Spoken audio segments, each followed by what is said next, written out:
Hello, my name is Matthias Cavodi. I'd like to welcome guys to my channel. Today we're going to talk about probably the first crossover within Marvel. I might be wrong, so put it in the comments below. Between the Avengers and Defenders, took place in Avengers issues 115 to 118 and Defenders issues 8 through 11. We have a situation where Dormammu basically saves / recruits Loki into his conquest of trying to enter Earth realm, escape the dark dimension. And obviously when he reaches Earth, he just wants to destroy everything, warp it into whatever he thinks is really awesome for him. And Loki, who's blind during this time, he's promised he's going to be given his vision back, realizes this is not a good deal because once he's done with Earth, he's going to probably go after Asgard because he knows that Dormammu is a dude that nothing is enough. He's always striving for more. So what happens is, the basic premise of the story is Loki is going to try to screw over, pull a fast one on Dormammu, and he's going to probably save the world. He saves the world, Loki. And what happens in this story is Dormammu wants to trick his arch nemesis, Doctor Strange, to get his hands on the evil eye. That's the big MacGuffin of the story. He tells Loki he's going to use the evil eye to take over everything. And so he wants to use Doctor Strange and his defenders to find the evil eye that has been split into 6 parts. And so he's going to get Strange to send all of the members of the Defenders across the globe on this fetch quest. Loki very quickly realizes he's got to stop him. So what Loki does is contacts the Avengers, tells them, because Dormammu actually tricks Doctor Strange into thinking that the evil eye is going to save Black Knight's life. It seems that in a previous story, Black Knight has turned into stone. It's like a recurring thing for Black Knight. He has a curse on him, and he ends up turning into stone every once in a while. So, thanks to Dormammu, Strange thinks that the evil eye is going to fix Black Knight. So Loki, when he contacts the Avengers, he tells the Avengers that the Defenders have put a spell on Black Knight, their old teammate, and they're up to no good, and they have to stop the Defenders from getting their hands on the evil eye. So each team splits up, tries to find the different parts, and basically we're going to get battles between individual members or pairs of a team going up against members of the other team. First battle that we get is Silver Surfer versus Vision and Scarlet Witch. And the thing is about some of these old school comics, like maybe the plot isn't the best, or the storytelling is a little bit rough around the edges, but they're very much a product of the time. The dialogues are priceless. The worldview of the writers back from the 60s and 70s is also, it's very interesting. In this case, the writer of the story, Steve Englehart. So, you're going to have a lot of fun with this. So, Silver Surfer arrives to some undescript island, I guess in the South Pacific. The natives there think he's a god. Crosses paths with Vision. We get a pretty awesome battle between both of these classic characters.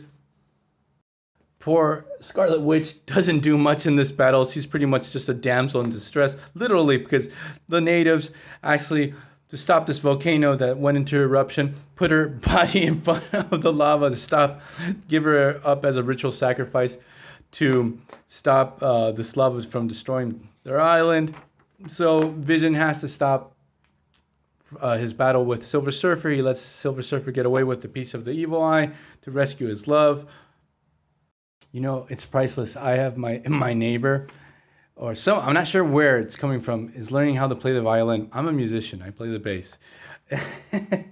And this person's learning how to play the violin and is still in the learning phase, and it's just terrible on the ears. So let's get back to the story. We get round 2. One of the parts of the evil eye ends up in, I think, Monterrey, Mexico.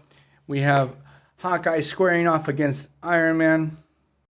Hawkeye during this time had joined the Defenders, and actually I have the Hero Click set, the Heroes versus Defenders, and it's pretty awesome because they're all from this time, which I really think it's the 70s. I might be wrong. I can't see any reference.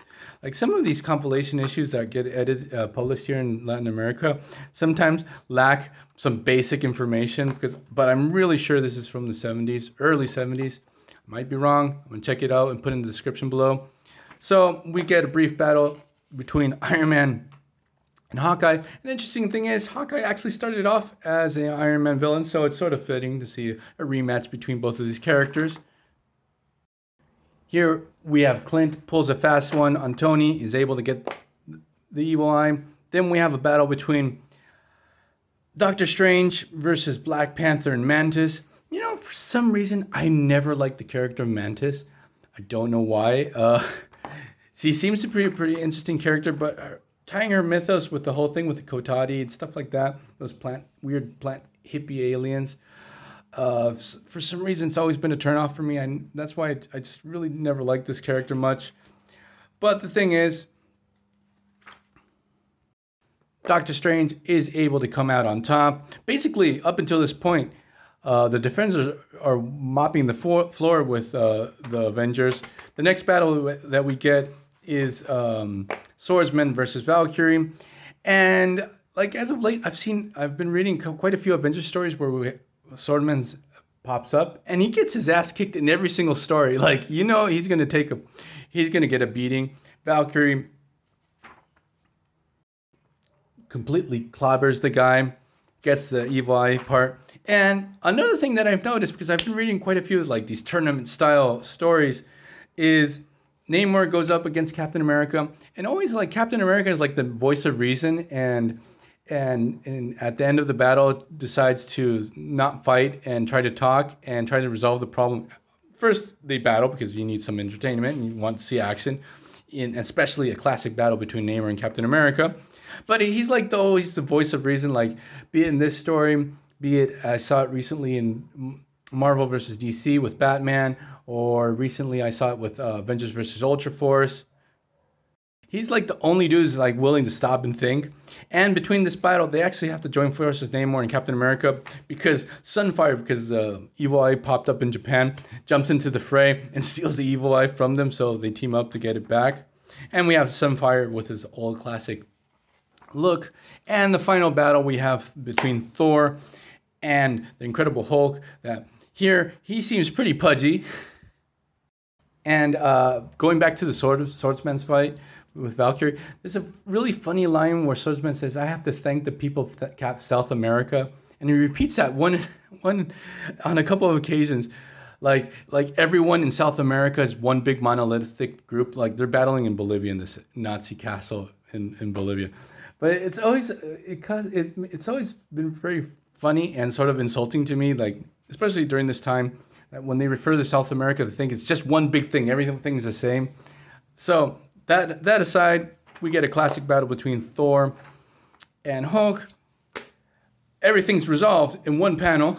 They stop the battle. Captain America talks some sense into everyone, decide to join forces, go up against Dormammu. Dormammu obviously tricks Doctor Strange, gets his hands on the evil eye. The Dark Dimension starts invading Earth, and it's sort of cool because you get to see a bunch of classic Marvel characters pop up in the story. You get to see Ghost Rider, Kazar, even Thanos. I said Thanos. Someone corrected me the other day about that. It was like, you saw the Marvel movies and you can't pronounce the villain's name right. Ghost Rider, Kazar, Luke Cage pops up, Dracula, Warlock, Thanos, again, Thanos. No, God damn it, I can't remember how to pronounce it. Spider-Man, the Fantastic Four. Obviously, the heroes prevail, but they prevail thanks to Loki. No, I'm saying it wrong too. Loki pulls a fast one, Dormammu, tricks him, and sort of using his magic at the same time with the Scarlet Witch. Loki even gets his eyesight back, saves the world. Everything's just fine, except for everything that happened actually ends up breaking Loki's mind for a time, so he's sort of out of commission. So this story is a classic story, and I do recommend you go get your hands on it. It's a real gem reading these old school comic books. So see you guys next time. Bye.